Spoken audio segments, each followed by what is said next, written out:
Hey, and welcome back to the next episode of the Right Hand Drive Guys podcast, the podcast for guys who like right hand drives.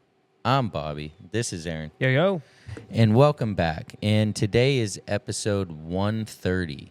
And we're just going to keep the guest thing going. They just keep lining up. We're just going to keep going and hearing their story. So today we have a guy from sunny Florida. Nice. We keep having these guests from Florida. It's making me envious. I'm like sitting there the whole time like, damn, I wish I was down there. But I'm not. Yeah. But we can at least dream by talking to this guy and seeing what he has to say. And absolutely. The guy we're talking about, his name is Anthony, and he is the owner of Car Shop Midori. Down there, I believe, in the Tampa Bay area. Yeah. If I'm wrong, my bad, correct me. But yeah, and he has a really interesting outlook. He is an importer. He actually spends a ton of time in Japan. Nice. He is boots on the ground there, which is great, and he's kind of back and forth. So yeah, I'm excited to hear his story, and hopefully he can give us a little input on the tariff situation. Maybe finally, I think we've been discussing this for 4 or 5 episodes. Finally hear what is going on from a guy who is actually paying the bills. At least this week, right? Yeah, at least this week. Yeah, for sure. So, let's get right into it. This is episode 130 with Anthony from Car Shop Midori. All right. And we're back with Anthony. What's up, man? Hey, what's going on? Appreciate you coming on. I know we've been Facebook friends for quite a while, and I've been watching your journey and just kind of been intrigued on everything that you do. So I figured, hey, let's get this guy on here and definitely get some firsthand information about the tariffs, at least for this week, right? Yeah. Yeah, it's changing every almost 5 to 20 minutes. Yeah. So first off, let's get the listeners a little insight into who you are, what you do, and where you're from, man. Sweet. Yeah, man. My name's Anthony Chaudruc. I'm the owner of Car Shop Midori here in Florida. We have a couple different operations. In addition to that, you'll see like Auto Shop Midori, Part Shop Midori. They're kind of more niche names for those specific things. Also, we have a location in Yawata, Kyoto, small, like kind of the south, I would say the southwest side of Kyoto. So. Dang, that's pretty cool. So you must have some connections or a partner over there in Kyoto, huh? Yeah. Wow, that's pretty good friend cool. of mine. That's like the dream, right? Like everybody wishes that they had a dude in Japan. It makes things easier, for sure, but the intricacies of it is filing taxes in another country and going through that aspect of, well, it's not like here in the U.S. where you have taxes by April. It's different calendars and different things. And speaking the language, reading the language is very demanding to necessarily really run business there. Oh, I can imagine. And so was this guy like a childhood friend, somebody you met on the internet? How did that end up working out? A little bit of both. I'm actually prior military as well, so that's kind of where most of my relationships in Japan come from. Nice. Just being military friends and stationed kind of all over and whatnot. Oh, that's cool. Were you actually ever stationed in Japan yourself? Yes. Nice. Back in 2017. Oh, so semi-recently, not too long ago. Dude, it feels like it's been forever. I didn't have the best time, but I made something of it, and that's all that matters. Yeah, absolutely. I think people would be surprised to know how many guys have that same thing. Like maybe it wasn't the best time, but like we made the best of it, and here we are, right? Absolutely. So what exactly down in Florida? It's Tampa Bay area, right? Yeah, I'm just south of Tampa, but just north of Craft Sports in Naples. That's the best way to put it. Oh, okay, cool. They're good friends of mine. I'm out of Cape Coral, Florida. That's our home base, is right here in Cape Coral. There's not much here. That's kind of the best. We don't have a beach per se. So everyone's like, oh, let's go to the beach. doesn't exist in Cape Coral. And so what does Car Shop Midori do? You know, what do you guys do? Oh, dude, that's such a hard question because I feel like we do a lot more than what I always think I'm doing, right? So Car Shop Midori is the dealership. It's a licensed dealership here in Florida. And then it breaks off into a couple different entities for legal and liability purposes. But so we do cars, we import cars from not just Japan. Primarily, most of our stuff is out of Japan, but we have partners in Germany, we have partners in Lithuania, Australia, kind of all over. Wow. It's a good, yeah, it's a good opportunity to really, you know, not only source parts from us, but cars from us and information. I deal a lot in information, a lot for free. I don't charge to tell people, hey, this might be this part or this might be that. It's a lot of questions, a lot of answers, but we deal in pretty much everything. Wow, that's pretty legit. Yeah, that's pretty cool. Do you see much difference in cars when you export them from a different country like Germany or Australia rather than Japan? Yeah, there's a lot of difference, right? So being in Florida, I'm closer to Germany than I am Japan, so the time difference is a huge thing. Shipping cost is a big difference. But the biggest real difference, in my personal opinion, actually, I just did this today with a client, is we're looking at different options for Mark IV Supras. They're a very popular car in Australia. They typically are cheaper in Australia. Shipping costs just quite isn't as cheap as it is from Japan, and the time frame is a little bit longer. So working with a client like that, you have to kind of get their expectations aligned before purchasing or doing anything like that. One, you need to understand they're spending a lot of money with you. They're going to ask a lot of questions before, after, and during the process. And you want to make sure you're capable of answering those questions, capable of understanding the vehicle, the price point, just being able to handle a client with the insight of you're trying to help them get their dream car, and price matters, availability matters, time frame matters. Yeah, I mean, I would say anytime I bought a car, from somebody like you, I definitely had a ton of questions the whole time. Right, the price was a big factor. The way you treat me is a big factor. Yeah, I mean, Absolutely. I would agree. Yeah, 100%. So how long have you been importing cars, though? I would say close to a decade now. Probably just under that at like 8 years.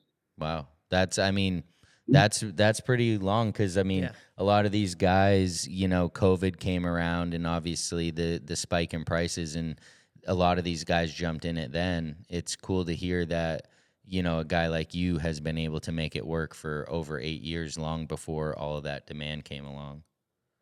Yeah. I mean, even with that demand, I think it was more or less of the recipe on how to do it getting out, opposed to people seeing the hype and wanting to jump on that train. It was a lot of information that was kind of gate kept. No one wanted to tell anyone how to do the process until TikTok came out. Then it was like, oh, I imported my mini truck and this is how I did it. And here's the video and here's my cost. I deal in transparency. That's what sets me apart from, I believe, everyone else, at least, is I'll tell you, hey, this is what it cost me. This is whatever. And this is what I make. I just keep it nice and simple. The best thing you can do is be honest. Yeah, transparency is key when developing trust with customers, for sure. We know that firsthand. When you're hiding things and then a customer figures that out, immediately it changes the whole tone of the relationship, for sure. Yeah, I mean, in the R34 market, I mean, you're talking to people that have hundreds of thousands of dollars. Yeah. So you're dealing with people that can put you in a legal position really quick. Yeah. So the best thing for anyone is to be honest, be a genuine person. It's the best way I can explain it. And so on the topic of importing, what advice would you give? Let's just say Aaron had never bought a right-hand drive or an imported car. Can you give him a little tidbit of advice as far as approaching purchasing that first imported car? Oh, that's a good question. So, a question I usually ask people are, what is it you're actually after? Because a lot of people will tell you, hey, it's an S15. It's like, okay, a little bit of information about the cars. They came in non-turbo and turbo. We kind of talk a little bit about that. We get down to color, show you the price range. The things that I would tell you to look for right after that would be, all right, so specifically on S15s, we're looking for rust. Rust is the most hidden factor of every car whatsoever. Checking the rails isn't, like the frame rails isn't the best effective method to do that. I personally think that you can go into it, look at it, check it, but using like a magnet testing things, really putting your eyes, taking a chance to have the conversation with the dealership or the owner, even going to the auction and fully inspecting that. Taking the time to do it is number one. And to answer that question, really, it's a hard question to answer because there's so many things to talk about when you first start importing. It's true. Oh man. I mean, you're mentioning rust, but then there's also, just Yeah, body work, right? rust, Just Bondo. everything. Actually, speaking is, I bought a S15 specifically that was rusty to kind of show people, hey, this is like the worst spots on this car. This is what a car can look like if we buy the wrong car. And I kind of go through the process of like, well, this is the cheapest one available. This is what this looks like, so that I have photos for it. And then I go through and fix it and flip it. But in the end, I let the customer know, hey, this is the car originally. Wow. So that's where Body Shop Midori comes in, is kind of refinishing some of these cars. Yeah. That's build on the auto shop Midori side for sure. So yeah, I mean, what is like I would say, what craziest requests that you've gotten for, somebody looking for something? In terms of craziest car to find, or like just craziest request ever? Request. We'll go with request. Dude, they're not hard to find, but it's just funny that someone wants one. If you've ever seen a Alto Hustler, have you ever heard of that? No. That's not the square SUV, is it? Like the little one? Yeah, so it's like the Alto that has I think it's Suzuki. I don't know why I can't remember off the top of my head. It's the Alto Works, but the right? door. Yeah. So they have one called a Hustler. It is literally like a snail-ish looking thing that has like this big door on the back. Why people want those is beyond me, but they are unique looking, so I can see the eccentric value to it. And he was ready to spend like crazy money. I'm like, whoa, man, this car is not worth 20 grand. Like, you can probably get one for what I want. And I'm like, sure, dude, not a problem. I won't spend 20,000 of your dollars, but I will spend 5 to 7. Yeah, I mean, that is interesting. The little niche, like, I don't even know, these cars that you or I maybe have never heard of. Right. Like the Nissan Pals or the Figaros and like all those weird those are in small the cars. same demographic of like these really nice collector people that see this super eccentric vehicle and have to have it. And I don't know how they even discover these cars. So I'm like, did you just see one on the road? They're like, no, I read it in a magazine that this exists. And I'm like, oh, that's cool. But like, I've never seen one. Like, I never heard of a Suzuki Alto Hustler until I Googled it. That's pretty wild. That is pretty cool. And so on the other side of things, not the request, what was the other? Just like a car in general. Yeah, like what's the craziest car? Ooh, High end, we'll say. High end. Man, that's a good question. Tommy Chiaria's ZZR. Oh wow. Oh wow, yeah. Yeah, that's big time. Yeah, that's one of those eccentric cars that are really worth the money. If you've ever driven one, seen one, you're like, man, what is that? and to just go into detail about it's crazy. It's like someone built that. Yeah. Yeah, like literally built it. Yeah. Yeah, that is Yeah. pretty crazy. I saw one pop up for sale not too long ago, already in the States, and it just brought me right Derek. back to Gran Turismo 2, and like having Yeah, this small little car, dude. It looked sick. It didn't even look real, but it was just, I don't know, something about Yeah, I it think is really cool. it's for sale at Northwest Imports or something like that, I believe. Oh yeah, Derek has one at Northeast Imports. Yeah, that's what it was. Yeah. Yeah, that's what it is. Northeast. Yeah, he's we're up here in Maine and he's over in New Hampshire. He's probably like an hour and a half or so from us. We really should go check it out. Yeah, thinking about it. Absolutely. Yeah. Me too. It's a fantastic car. And so being in Florida, you know, we've been, you know, these type of guys into these type of cars since we were in high school, right? And one thing about Florida, man, one thing. They always had it, right? You guys always could get your cars registered, man. Like, I don't understand how you guys were doing it. I'm not asking for any secrets, but do you feel like your state had more of a scene like this than maybe the other states around you?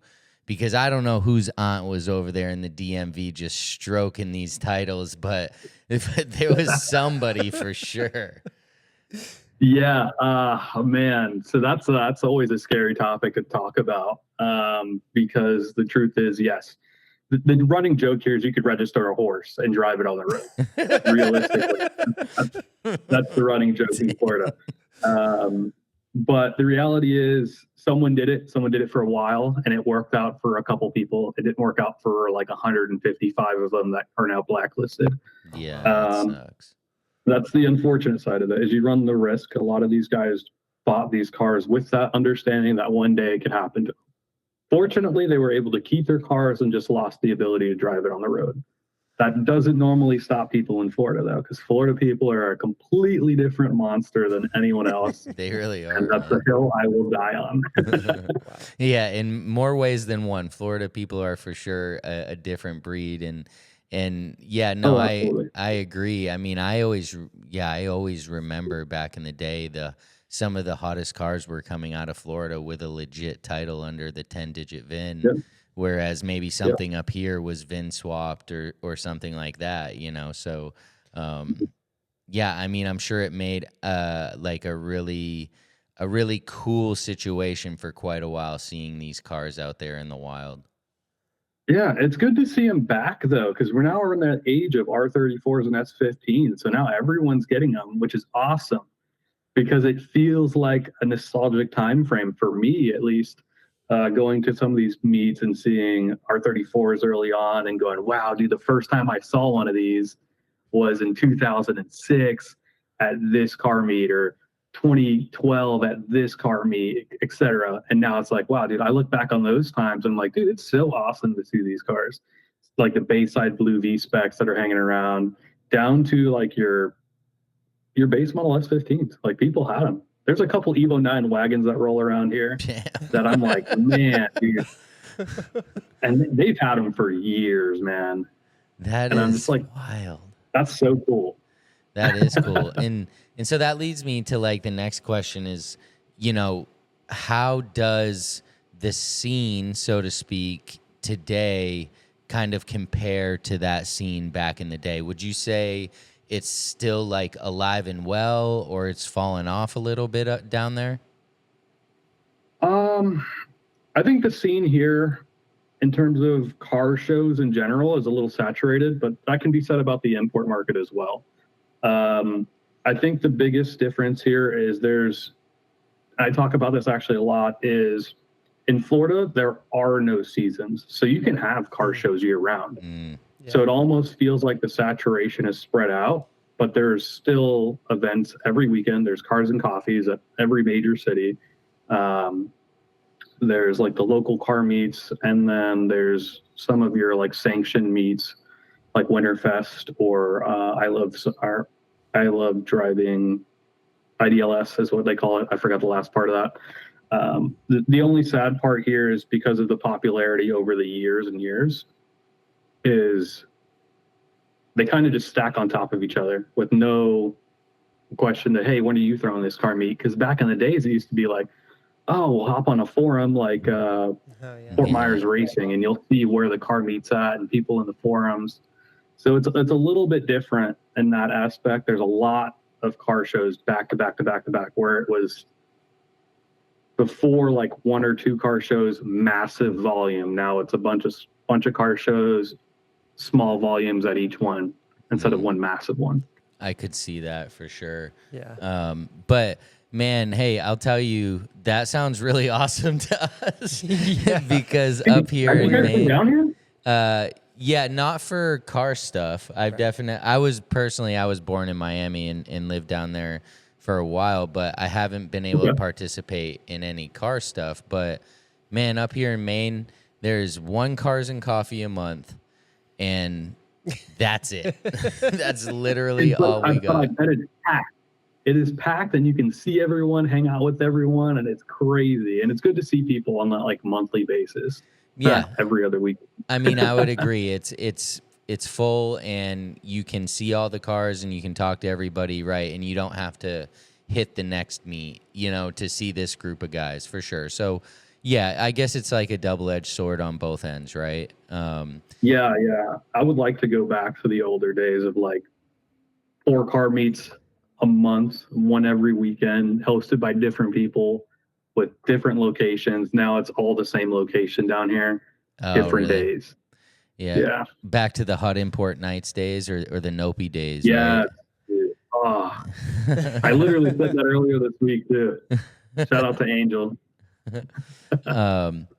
So, all right. So let's get down to the nitty gritty. And this is what we've been talking about for, what is it? Like 3 weeks now, right? Dude, not just us, everyone in the import everyone scene, right? in this culture has just been, it's like been a roller coaster, man. As I know, personally, it's been, you're paying 27.5%. No, it's 2.5. It might be 10, maybe 24. We don't know, and so I know that you personally, you've been really good about updating your customers and your following with, like you said, like really transparent knowledge about this stuff. And so we were hoping we could get, the April 16th, at 8 p.m., what the actual situation is right now. And disclaimer, it may be different next week, but where are we at right now? 2.5% is the answer to that. Today, I actually cleared in. I love it, dude. Yeah, that's great news for me. 2.5%.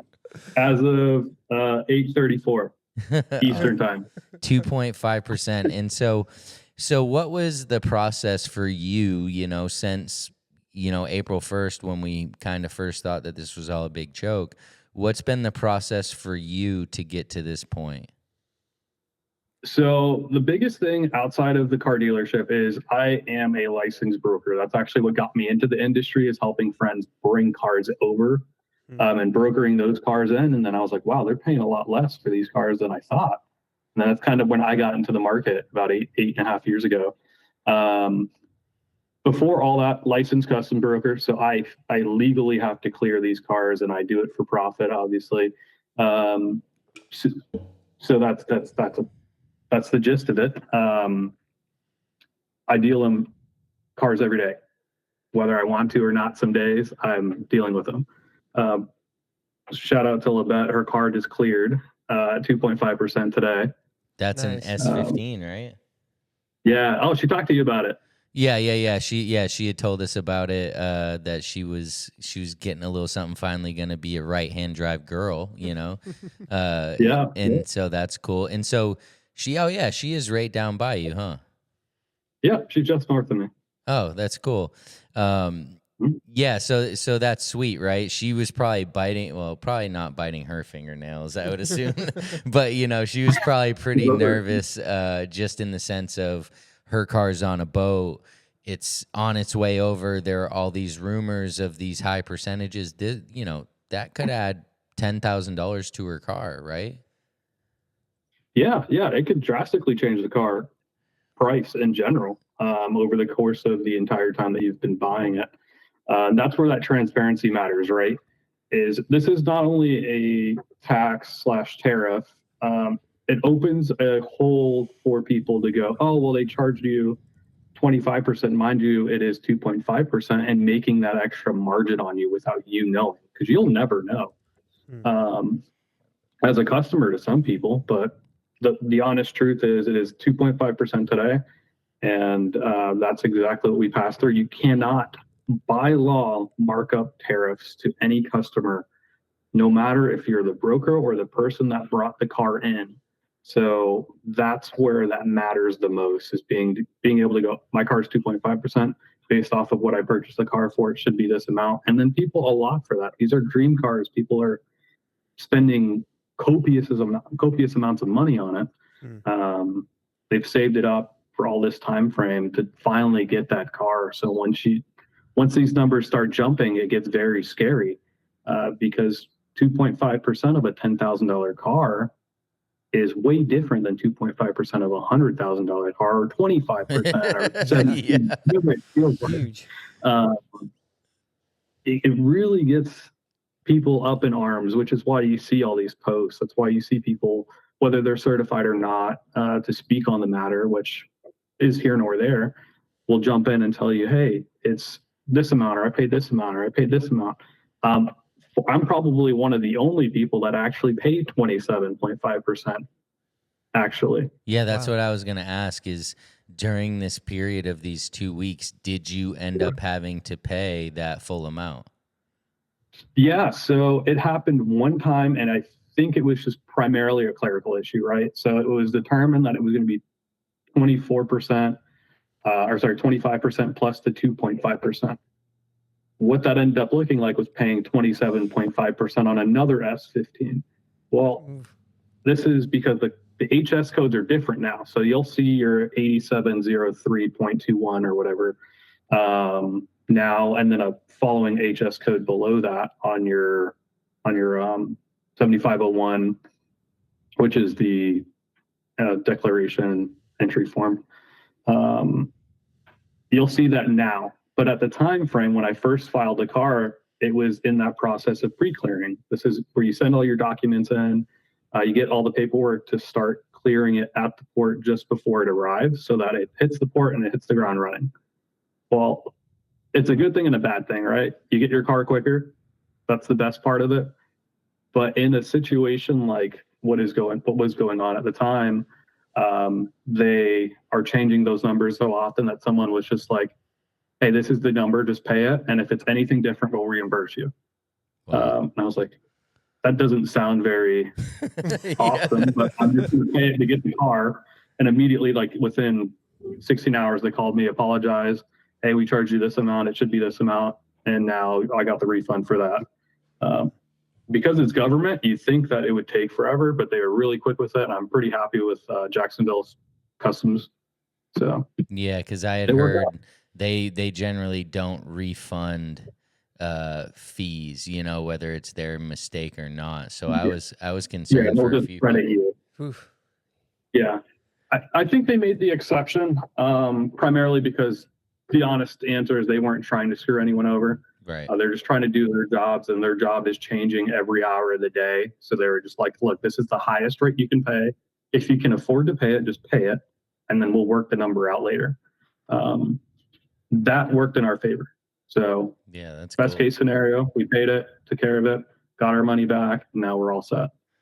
Yeah, and I mean, like you were saying, these guys that have purchased these cars and they allotted, 2.5% plus shipping plus, your broker fees, and now you add on 25%. Like I have a 34 GTR waiting in Japan. It's a December of 2000 car, and I damn near had a heart attack.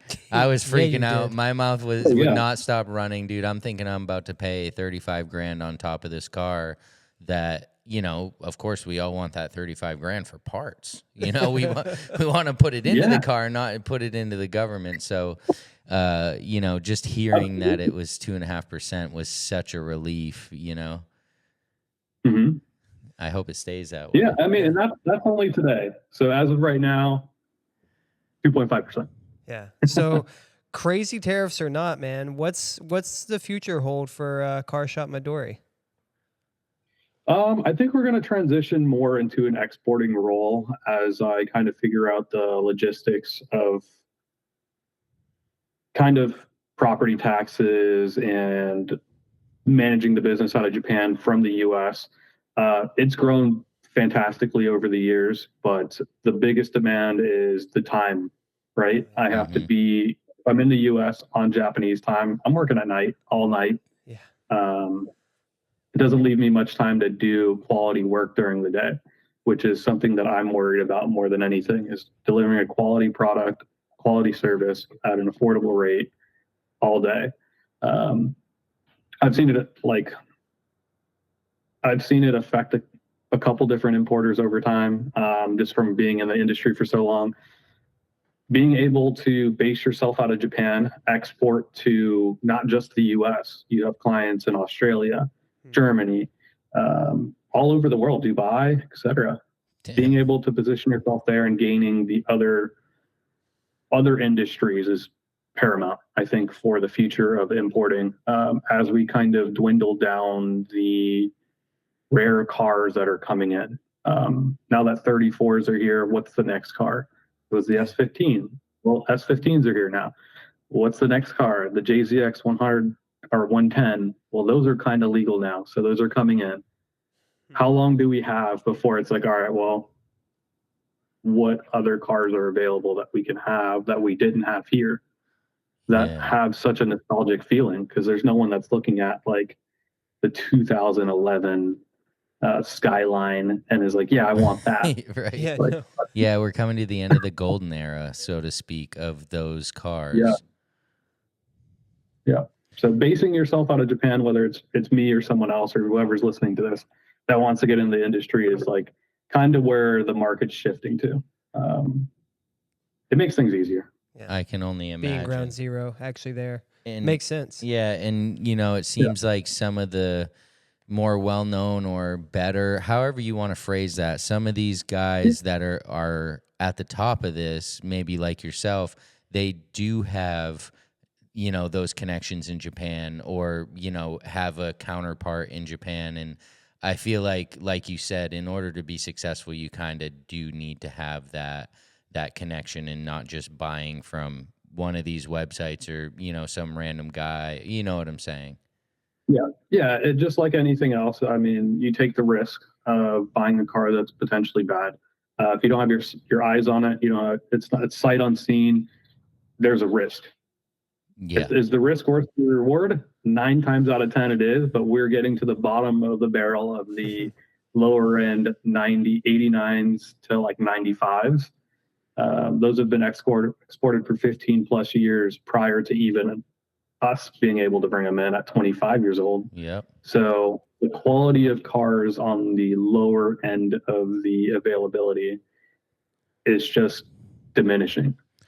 Yeah, I mean, I can imagine last week our guest was Kevin Malley, and he bought a 32, as I'm sure you know the story, and the guy is still trying to get it back to able to drive it, because he did that sight unseen, and the pictures looked awesome, and the auction paperwork said grade 3 or 4, and come to find out it's just full of body filler and rust.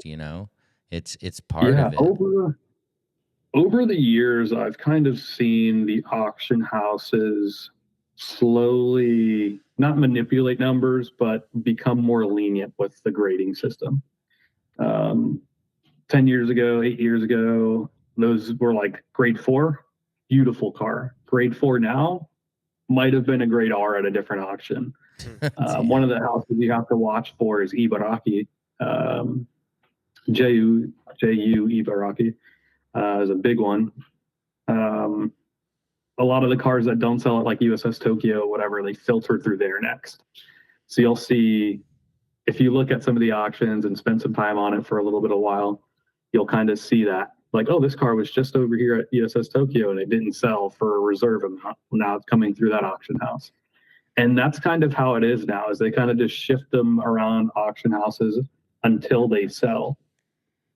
Dang, right. I mean, I guess I can't say it would be any different here. Yeah. No, So like it's Man.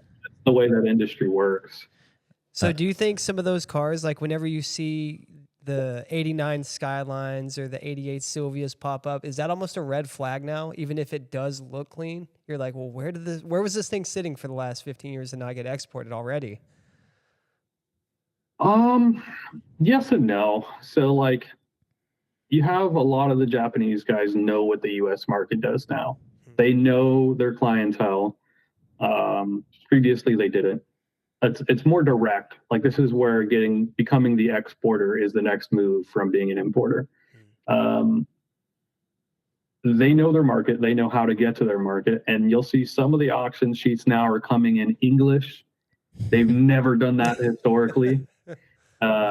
Certain words will be in English, and then all the marking on the side just doesn't matter to you because you're like, oh, HKS, which is HKS there. But you'll see turbo, and you'll see all these crazy other numbers and letters, and it'll just make sense to you reading it. You know, oh, okay, it's got this, this, and this. Well, in a normal case, it shouldn't have that in English. Right. So it's here and there. It's a hard one, man. It's really getting hard to find clean cars.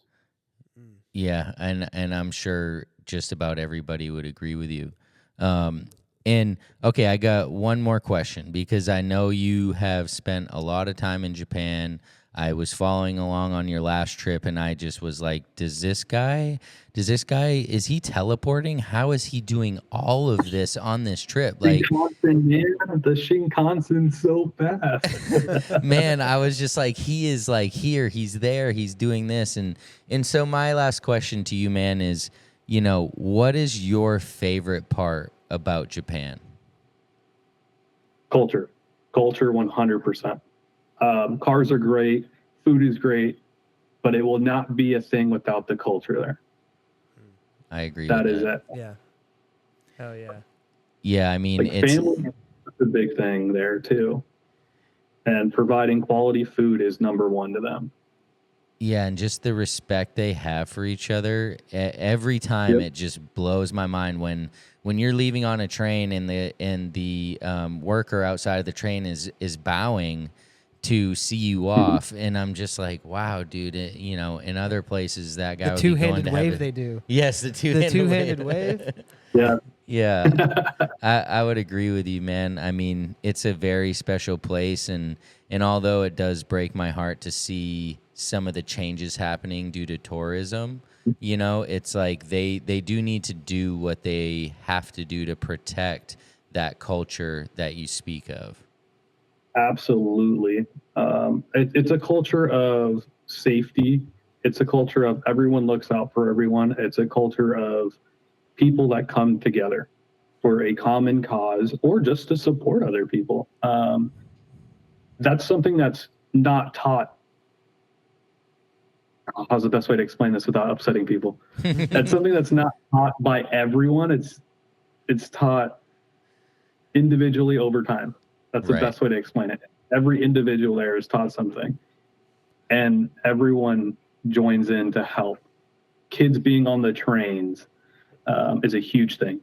I don't know if you've experienced it where you see kids going to school in the morning. They'll all yeah. get together and walk each other to school and walk each other back to school. And they hop on a train, travel a city over, and then come back on that train at night. And you're like, just a 5-year-old kid walking around. It feels weird being from America and looking at it like that. When they come here and look at us and they go, oh, we can't do this here. We can't do this here because like that's dangerous. This is dangerous. It's so true. Yeah, when you see that 5-year-old walking solo with the little yellow hat on, and you're like, you start getting like, for me, I'm a father, and I start almost getting helicopter parent. I'm like, yo, where's your parents? Where should you be? What's going on? And then I quickly realize, like, oh, dang, dude, it isn't like that here. No, it's not. It's a little sad, but that's the most protective thing. And one thing that I love about Japan is how no matter the age, you can be 5, you could be 90. There's always someone looking over you or trying to help you, no matter where you are or what you're doing. and it's just, they take care of people. Yeah, I think we could learn a lot from that side of things for sure as a country. And I definitely felt that, you know, over the course of the time that I was there. You went to their concerts there. Sorry to interrupt you. Yeah. Yeah. How was that? Like, that's a common experience that people never understand until they go and do it. They don't stand and block, and they don't get loud. Yeah, it was it was me and my 12-year-old daughter, and yeah, it was crazy. I was like, oh man, we're in the seats. We're like never gonna see this. You know, she's shorter than all these people. No, they sat the entire time, and you're right. You can hear the performance because they're not screaming over it. They're like all quietly singing, and it was just like seemed perfect. You know, like compared to, of course, concerts I've been to in other countries. You know, it just felt so perfect because we could sit there and enjoy it, do our thing, and like we weren't bothered by anybody. It was awesome. Yeah.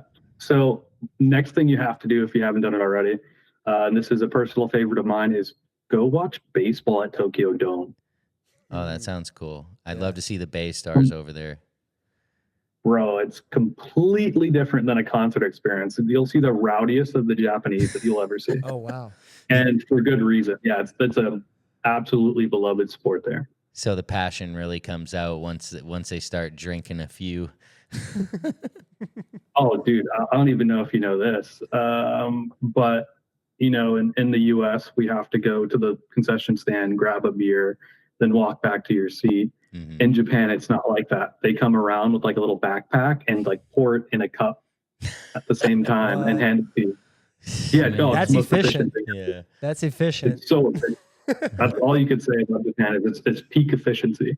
oh, Seriously. for sure. Anthony, I know it is almost 10 a.m. in Tokyo, and that means you need to get to work, my friend.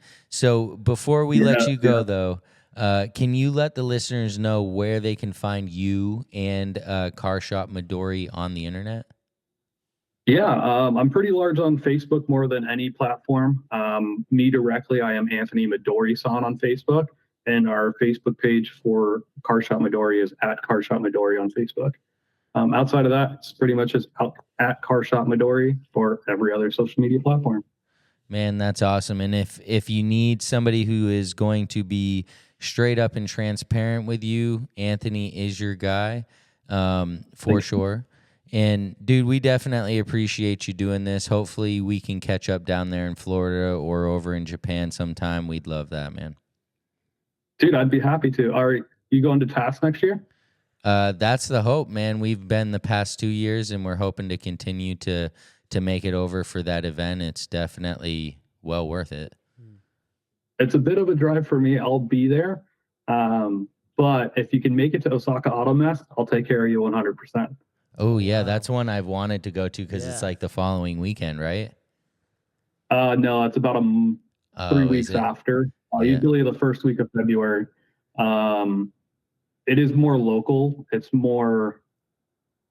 would say it's not as crazy as Tokyo Auto Salon. Like everything from Tokyo Auto Salon is still there, but it's more personable with each vendor. So this is where you make your business connections. So people that are wondering where I make business connections at, Osaka Auto Mess. Yeah, that sounds perfect because sometimes trying to wade through the crowd at Tokyo Auto Salon is very hard. Crazy. Yeah. Yeah. All right, Anthony, man, I hope you enjoy the evening or the morning since you're on Japan time. Yeah, sounds good. All right, buddy. Thank you very much. Thank you. Peace. Ciao. Man, I love talking to people who have that same passion for Japan, you know, as we do. Yeah, it's really awesome. Yeah. And you know, and then again, talking to another importer / exporter and just getting, you know, that side of things and a little bit of clarity on how things work is definitely also a big bonus, right? Yeah. And he sounds like the type of guy who, as he said, he's not trying to hide any info. Right. You know, so it's almost like if you got questions, just ask him. He's not going to say no. Yeah. He knows you're not going to hurt his pockets, and all he's doing is just making another connection, right? Yeah, yeah, and he's one of those, like you said, transparent guys, and that's Mm-hmm. kind of what you want when you're spending thousands of dollars to get this dream of yours. Yeah, potentially And plus- hundreds of thousands. Dude, this guy's pretty public. Like, I see him posting in all the groups on Facebook. Like, Yeah. see his name everywhere. So Oh, for I don't think sure. he's going anywhere. No, and I mean, sure, to somebody, 8 years isn't that long, but Mm-hmm. to me, 8 years of grinding in something that is partly in a different language, Yeah, that's a long time to be continuously pushing. So, right. best of luck to him with the. I know he didn't mention it, but he's got some property. He's going to build a larger shop for storage and for doing the cars, and so yeah. good luck to him on that. And yeah, man, I look forward to kind of following along with his whole thing that he's got going on. I mean, just to have somebody over in Japan, like we talked about, that's like a dream. Yeah, for sure. Yeah. So yeah, check him out on Facebook. Like he said, he's huge on there.